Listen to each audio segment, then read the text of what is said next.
Danes smo na sestanku, katerega smo izjemno veseli, predstavili ministru in njegovi ekipi programe in pa seveda delovanje zavoda. Predvsem smo se osredotočili na tiste programe in projekte, za katere mislimo, da imajo mednarodno komponento. To so projekti povezani z mednarodno javnostjo ali pa z tujimi ambasadami. Projekt kulturnih ambasad in pa seveda še nekateri mnogi drugi, znotraj katerih bodo gostovali tujci v tem zavodu znotraj projekta Evropske prestolnice kulture. Vsekakor smo se dogovorili in dobili izrazito podporo za promocijo projekta Evropske prestolnice kulture znotraj mreže, ki jo ima Ministrstvo za zunanje zadeve, in to je za zavod in za projekt izjemnega pomena.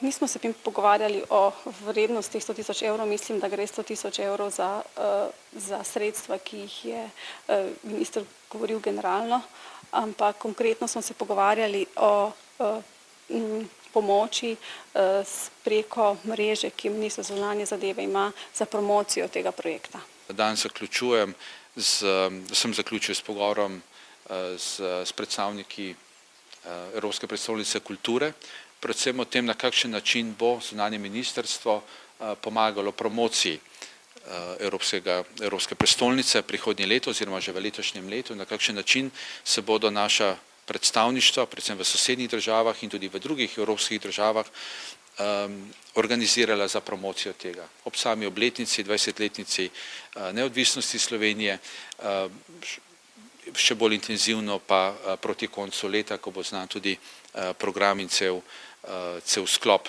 Mislim, da smo vzpostavili z vodstvom oziroma z ekipo EPK-ja tukaj neko dobro delovno sodelovanje, ki mislim, da obeta konstruktivno sodelovanje naše mreže in predvsem promocijo EPK-ja v tujini, tako da bo tudi prihodnje leto uspešno strani obiskovalcev iz teh držav. V Mariboru ne dvomimo, da bo vsebinsko vsekakor zelo uspešno. Kar smo se mi danes dogovorili, je več stvari. Najprej pomagali bomo pri promociji v sami Sloveniji pri diplomatskih predstavništvih tujih držav v Sloveniji, tako da bomo organizirali briefing za ambasadorje evropskih predvsem oziroma vseh držav v Ljubljani na temo, potem ko bo program dokončno izdelan.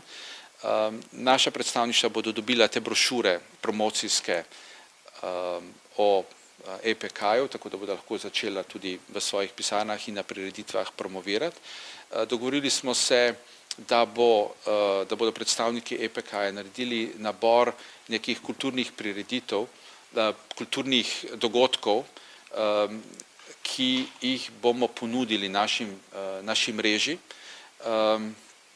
In to bodo kulturni dogodki, ki bodo povezani s promocijo Maribora kot prestolnice.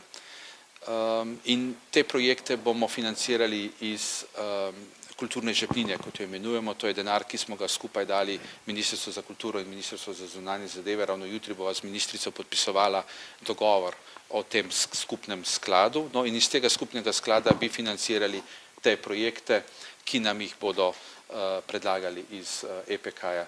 Na osnovi sklepa vlade v januarju so ministrstva seveda pozvana, da pomagajo po svoji moči.